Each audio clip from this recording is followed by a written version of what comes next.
Okay, morning year 13.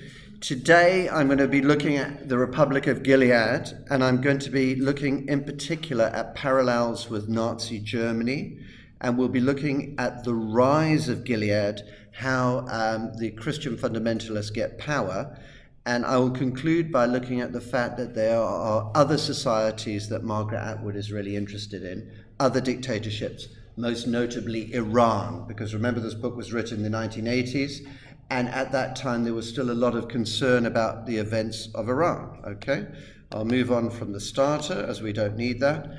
Just very quickly, looking at this particular flow chart at the moment now, we have the commanders, we have wives, we have handmaids, we have Marthas, we have gardeners, we have chauffeurs, we have aunts.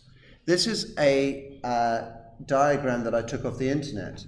I think you'll see that there are actually a lot of inaccuracies, though, in this particular diagram. You'll notice they put the aunts down over there. Is that correct? Definitely not. We'd have to actually raise the aunts. Would we say that they should probably be the other side of wives? They are, in fact, very empowered women, aren't they?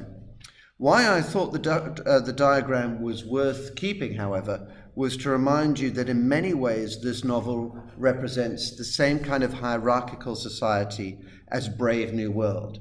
Everyone in their place. This idea of rigid hierarchy. And I also want you to remember, and I'll talk more about this, about the whole idea of eugenics. The idea that you should be biologically assigned to a particular station in life. Okay? Now, there are a couple of things I want to remind you. First of all, we are plunged straight into the novel. We don't know what's happened. And that's why many of you, when you started reading the novel, were very confused, weren't you? Because there is no exposition. In no way is it what we could call a realist novel that shows a linear narrative with causation. In fact, it's only in chapter 28 that we find out what's happened. So it's very late in the novel. And this links to the whole narrative form, doesn't it? Because in the historical notes, it's very like Atonement that we've studied. We have to wait right to the end, don't we, to actually find out that the narrative itself is an entirely different form, tapes, as we know. And that helps us understand the idea that the novel is incredibly non-chronological, like modernist fiction, like Virginia Woolf. It moves from the present to the past. It rocks back and forward. It's quite hard to understand. And that also means that, like Atonement, both novels are metafictional. They highlight the fictionality of the novel, don't they? Now, another thing that I wanted to say is that the events in Gilead are covered in about 2.5 pages long. So we get very, very little detail. When we get the detail, it's incredibly concentrated and succinct. And part of that is to do with the fact that Offred doesn't know the history. Offred's perspective is what we call first-person limited. And this is one of the things that we see about dictatorships. Because you don't have a free and transparent media, the events are not known. And in fact, later in the novel, I think it's chapter 30, she actually, when the commander says, "What else would you like?" she says, "I would like to know." So I want to remind you that Offred is starved of information, and we as readers are also starved of information. And this has a very powerful effect because it shows that power is very shadowy in the novel. It's very cloak and dagger. We do not actually know what's going on. It's quite disorientating. What we do discover is that there has been a coup d'etat. And a coup d'etat is when the state is overthrown by violent insurrection. Once again, Offred can't really provide us with details. We don't really know who the powers of Gilead are. We don't really know how they were marshaled. But it appears that a lot of this was going on in the background, and this links AO3 to what we were talking about earlier, which is a sort of shadowy militia groups that exist in the United States. I put together a worksheet where we will look very closely at how Offred recalls different elements of how the old world died. Once again, what I want to emphasize there is they are so brief, truncated, and incomplete. Again, because it actually shows how surreptitious this coup d'etat was. And now, what is Margaret Atwood telling us about the seizure of power in the state of Gilead? I think the reason why The Handmaid's Tale is incredibly popular now, again, is because liberal people like myself, are very worried that young people are apathetic about politics, that they don't believe about anything about politics.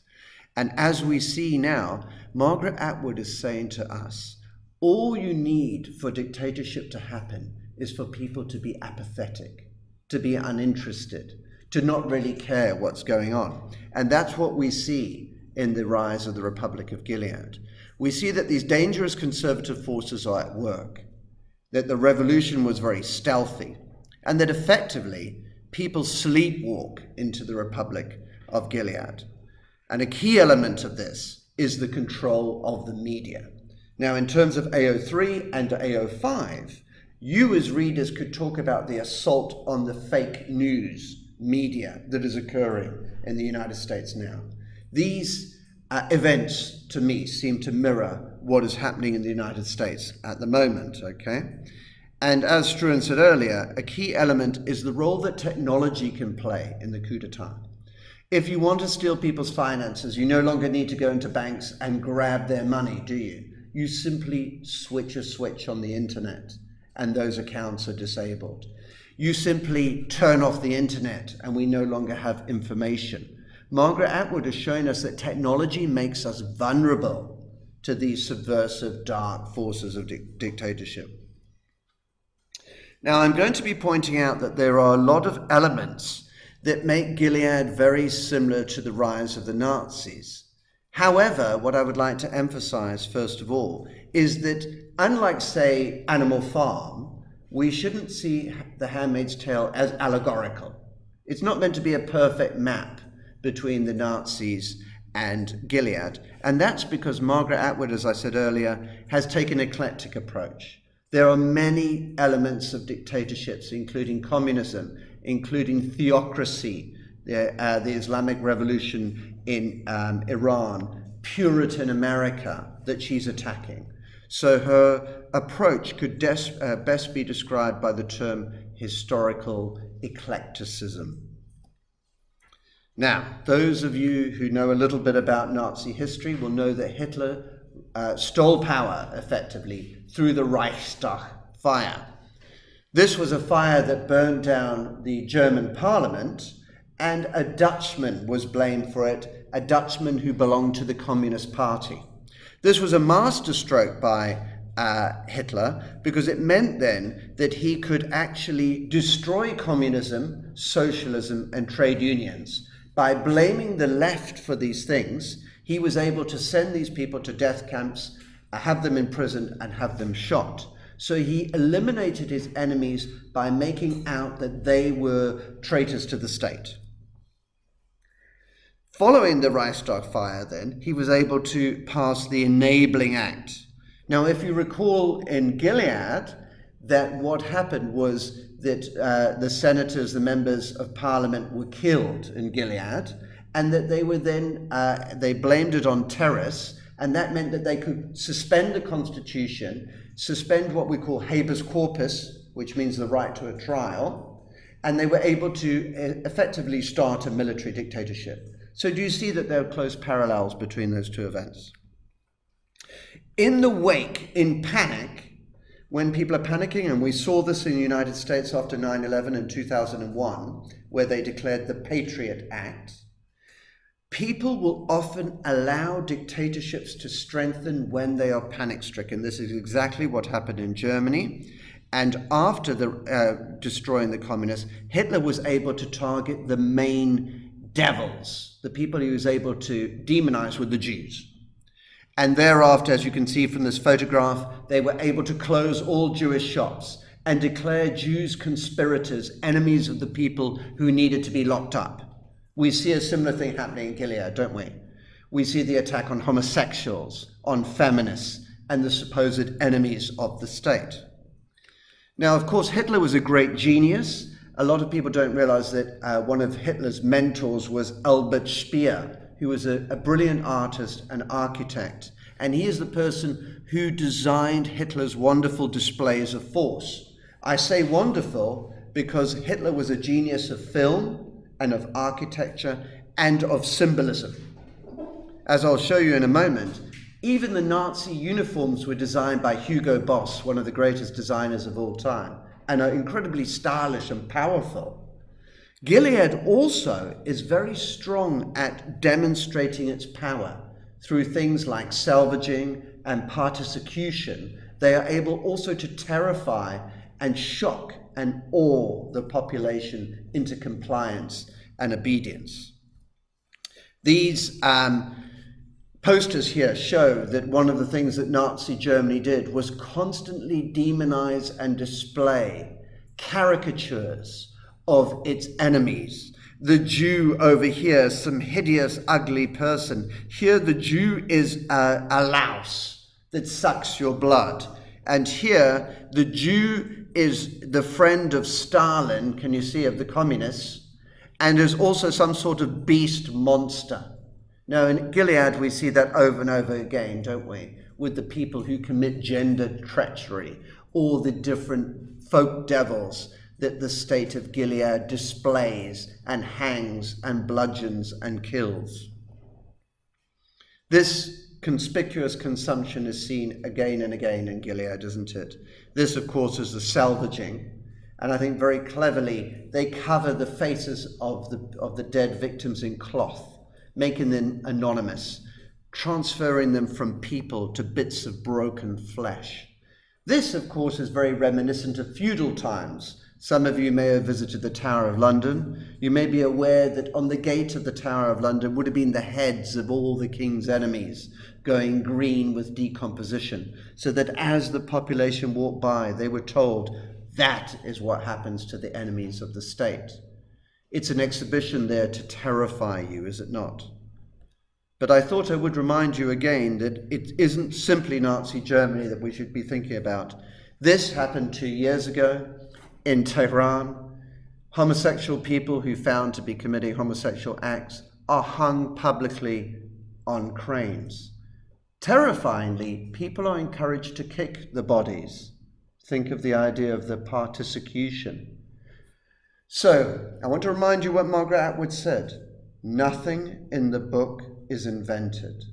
Everything is taken from different bits of history, and many of the practices occur at the present.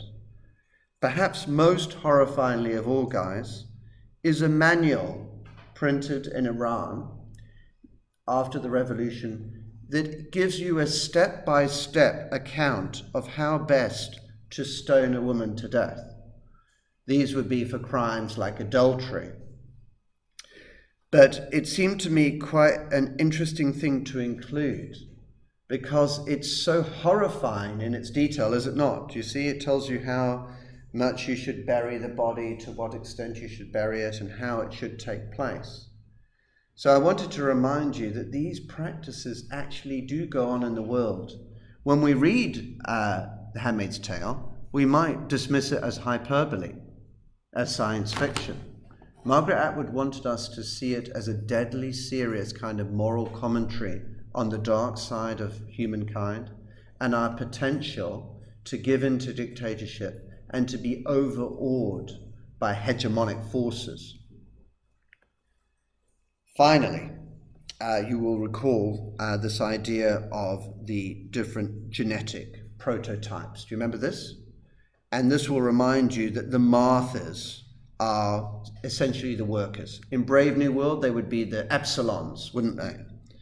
The handmaidens are interesting, though. What I wanted to point out to you, they don't really fit into the hierarchy. We need to see them as state assets. As people, they're worthless, are they not? But as wombs, they're very valuable, which is why they're so well fed, etc. And in a way, it reminded me of the queen bee. You know, the queen bee is fed, isn't she, in the hive?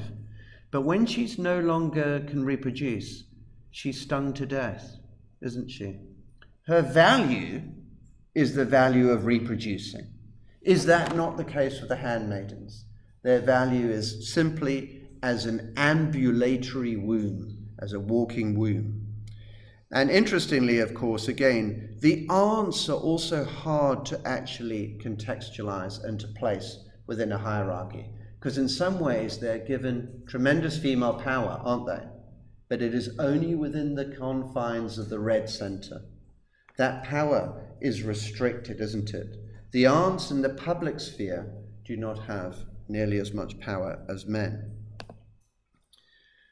So the idea of eugenics was very interesting. In Nazi Germany, it was the idea first and foremost that the Germans were the highest race, the Nordic people, the blonde, blue-eyed people, with what Hitler called the Hirnvolk, the master race, okay?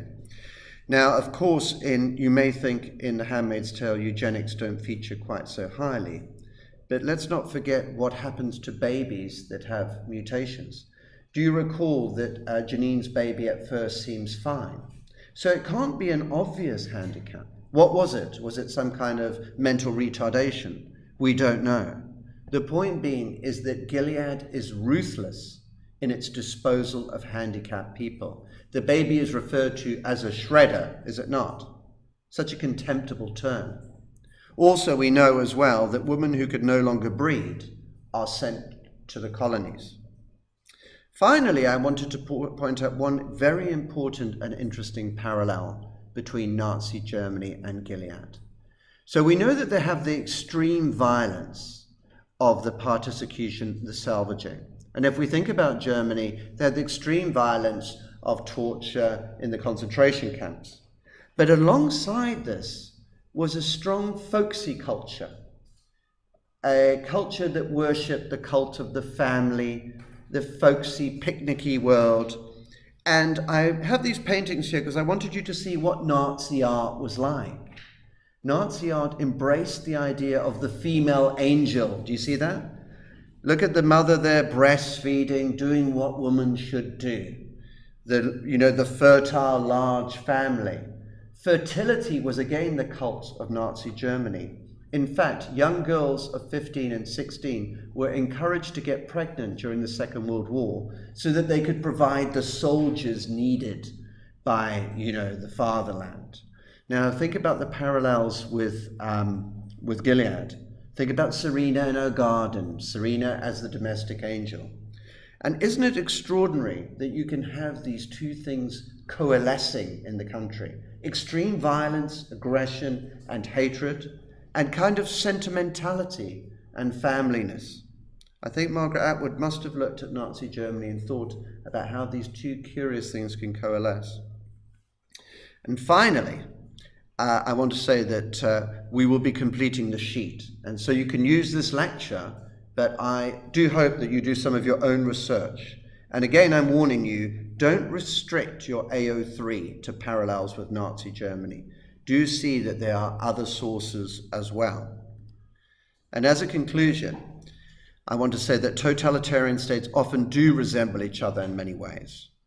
But in creating this book, Atwood has combined various aspects of totalitarian regimes, as I've shown. Post-revolution Iran, elements of medieval Europe, elements of Puritan America, and elements of communist Russia and of East Germany. And she has also drawn upon dystopian fiction, especially Brave New World and 1984. We need to see some of those motifs, and that is how we will earn marks for AO4. Thank you for listening.